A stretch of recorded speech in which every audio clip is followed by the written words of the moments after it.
Assalamualaikum warahmatullahi wabarakatuh. Apa kabar sahabat beranda? Semoga kalian selalu dalam keadaan sehat, kalian selalu dalam keadaan kuat, dan kita semua berharap semoga pandemi ini bisa segera berakhir sehingga kita bisa beraktivitas dengan normal.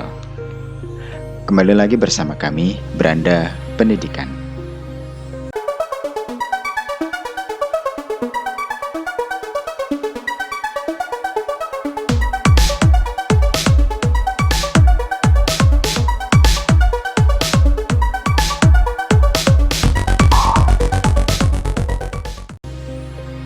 Dalam kesempatan kali ini, kita akan membahas fungsi hardware dalam suatu komputer. Tapi sebelum memasuki ke fungsi, kita akan mengenal dulu apa saja nama-nama dari hardware sebuah komputer secara garis besar. Yang pertama, yang berbentuk seperti ini merupakan inti dari sebuah komputer. Ini disebut dengan CPU atau Central Processing Unit. Di dalam CPU ini merupakan otak dari sebuah komputer. Cepat atau leletnya sebuah komputer tergantung dari apa yang ada di dalam CPU ini. CPU ini bertugas menerima dan menjalankan perintah dan data yang diberikan dari perangkat lunak, mengatur semua instruksi dan kalkulasi yang dikirim dari komponen dan peripheral komputer lain. Jadi semua jalan, semua akses itu nanti masuk ke sini, diprosesnya di sini. Masuk dan diproses di sini. Di dalam CPU itu ada sebuah otak. Nah, otaknya itu ada 3 jenis. Ada yang berjenis Intel, ada yang berjenis AMD, dan yang terakhir Apple Proch. Perangkat keras atau hardware yang kedua yang harus kita kenal adalah, ya betul sekali, ini namanya monitor. Monitor ini tidak lain dan tidak bukan adalah untuk menampilkan informasi yang diproses oleh kartu video dari sebuah komputer. Nah, dengan kata lain, monitor ini merupakan visualisasi dari sebuah komputer.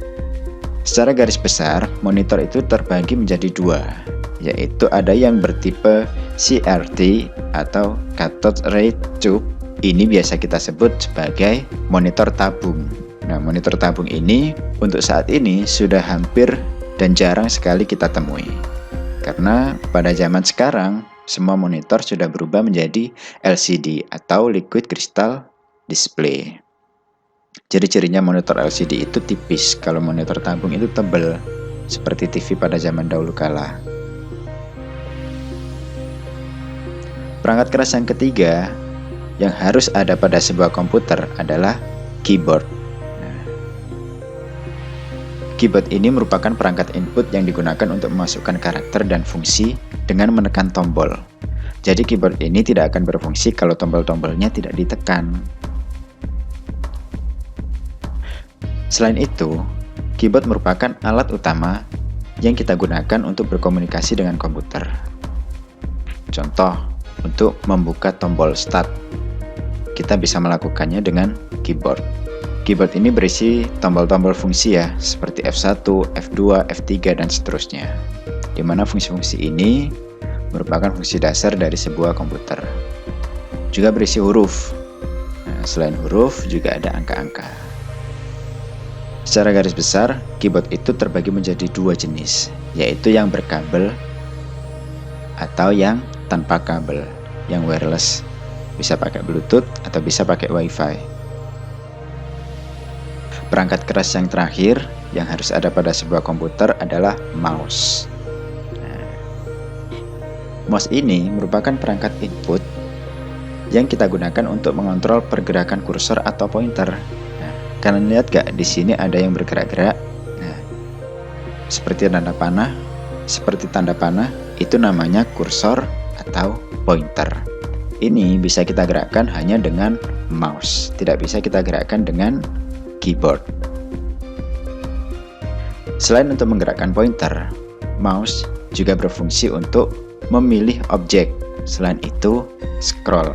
Scroll itu dari atas kita tarik ke bawah, dari bawah kita tarik ke atas. Itu namanya scroll.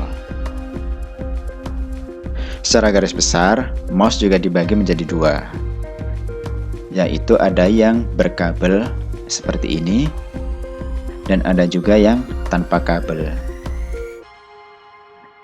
Seiring perkembangan zaman,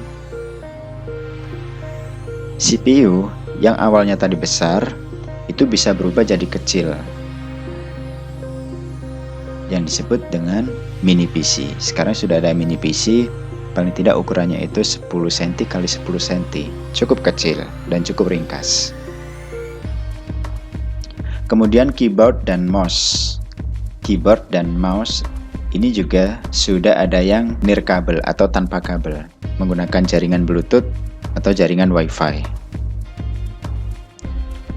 Dari komputer yang besar itu tadi, zaman sekarang itu sudah bisa diringkas menjadi bentuk setipis ini. Nah, ini biasa kita sebut dengan laptop atau notebook. Di dalam laptop ini sudah ada 4 perangkat hardware yang tadi kita bahas. Sudah ada monitor, sudah ada keyboard, sudah ada mouse. Cuma bedanya di sini mouse-nya diganti dengan touchpad. Kemudian CPU-nya ada di dalam sini, ada di bawah keyboard ini. Laptop itu juga ada yang bisa dilipat seperti ini ya. Ada juga yang berjenis layar sentuh, ada yang tidak berjenis layar sentuh, layar biasa. Lalu semakin berkembangnya zaman, laptop yang awalnya segini besarnya bisa menjadi sekecil ini. Nah, ini kita sebut dengan smartphone atau Android, iPhone. Oh ya, kita lupa menyebutkan, kalau semua perangkat-perangkat tadi itu kita gabungkan jadi satu, itu namanya personal computer atau PC.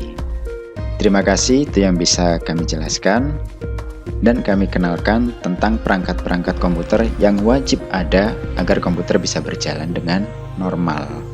Terima kasih dari kami. Wassalamualaikum warahmatullahi wabarakatuh.